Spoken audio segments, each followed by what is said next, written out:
बोलिए ओमकारेश्वर भगवान की जय हो। अब महाराज पांचवें ज्योतिर्लिंग की बात करते हैं। पांचवें ज्योतिर्लिंग की बात करते हैं। उत्तराखंड की बात है महाराज। उत्तराखंड जाएं, बद्रिकाश्रम की यात्रा करने जाएं तो वहां दो पर्वत हैं। दो पर्वत, एक पर्वत का नाम है नर और दूसरे पर्वत का नाम है नारायण। दो पहाड़ हैं, अर्थात नर नारायण भगवान के 24 अवतारों में गिने जाते हैं। ये भगवान के 24 अवतारों में से हैं। लेकिन महाराज नारायण का अवतार, नर और नारायण दोनों थे। तो नर भगवान जो थे वो महाराज केदार खंड में केदारेश्वर के रूप में प्रकट हो गए। केदार कहते हैं अनार को, अर्थात जहां नर तपस्या कर रहे थे वहां अनार का जंगल था और उस अनार के जंगल में भगवान केदारेश्वर प्रकट हो गए ज्योतिर्लिंग के रूप में। और जब यहाँ तो हर प्रकट हो गए और जब नारायण के रूप में जो हरि थे, जो बद्रिकाश्रम में थे, बद्री माने बेर, जो बेर के जंगल में तपस्या कर रहे थे नारायण, तो जब उनको मालूम हुआ कि हमारे हर महाराज जो ज्योतिर्लिंग के रूप में प्रकट हो गए हैं तो हमारे नारायण भी और बद्री विशाल के रूप में प्रकट हो गए। बद्री वन में अर्थात बेरों के वन में महाराज है, दोनों एक साथ प्रकट हुए, हरि और हर।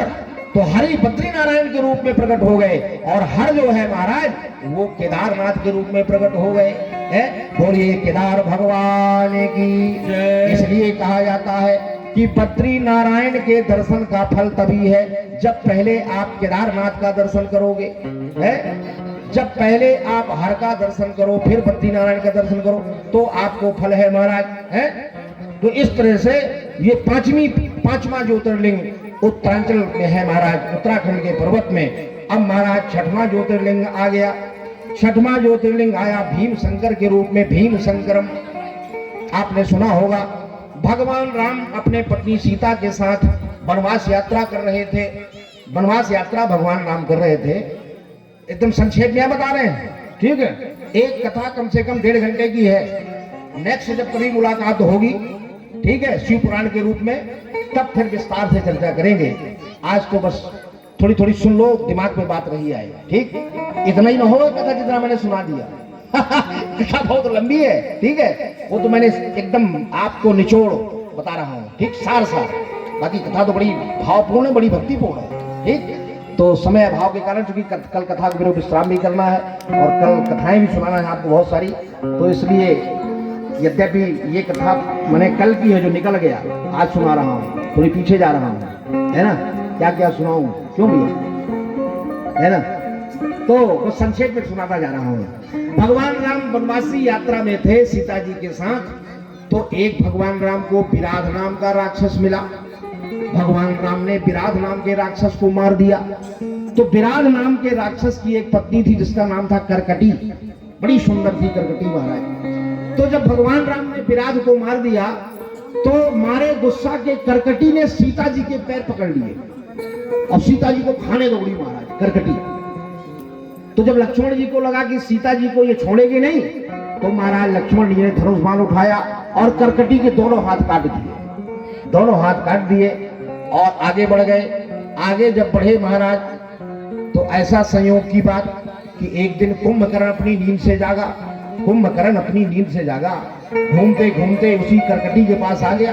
करकटी की सुंदरता को देखकर और कुंभकर्ण बड़ा मोहित हो गया और करकटी से प्रार्थना किया, हे करकटी, मैं तुम्हारे साथ विवाह करना चाहता हूँ। और एक दिन के लिए कुंभकर्ण ने करकटी के साथ विवाह किया और उस एक दिन के संयोग से करकटी गर्भवती हो गई और गर्भवती हो गई महाराज। और जानते हैं समय आने पर करकटी ने एक भीम नामक पुत्र को जन्म दिया। किसको? भीम नामक पुत्र को जन्म दिया करकटी ने। वह भीम नामक पुत्र जब बड़ा हो गया, युवावस्था को हुआ, तो उसने पूछा, बोले भैया मेरे पिताजी कहाँ हैं, मेरे को जन्म किसने दिया?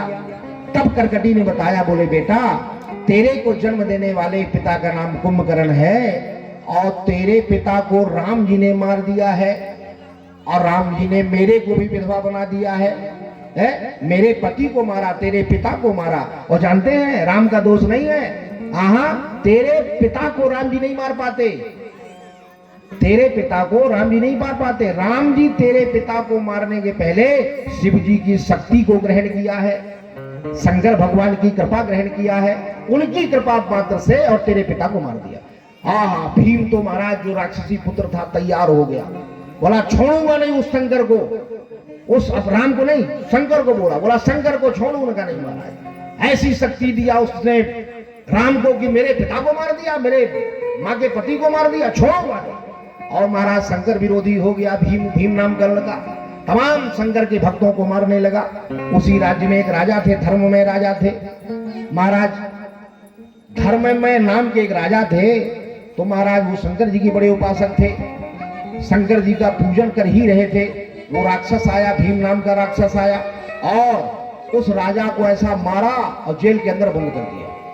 लेकिन महाराज राजा की भक्ति तो शंकर जी से थी, जेल के अंदर ही वो महाराज शंकर जी के लिंग बनाए और पूजन कर रहे थे। तब महाराज उस भीम को मालूम हुआ कि जेल के अंदर भी राजा पूजा कर रहा है। जेल के अंदर आया और राजा को मारने वो भीम नाम का राक्षस आया, और जैसे ही राजा को मारने आया तो उस लिंग से भगवान साक्षात प्रकट हो गए। साक्षात, जोरदार बजाइए महाराज, साक्षात प्रकट हो गए महाराज, भीम शंकर प्रकट हो गए हैं। अब भीम नाम कैसे पड़ा उनका, भगवान प्रकट हो गए और भीम को मारने लगे, पकड़ के मारने लगे और मार ही दिया।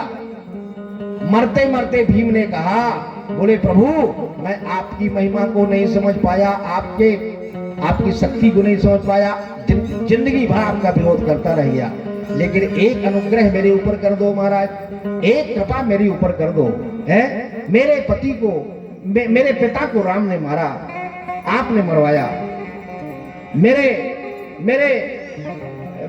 नाना को और राम ने मारा, आपने मरवाया।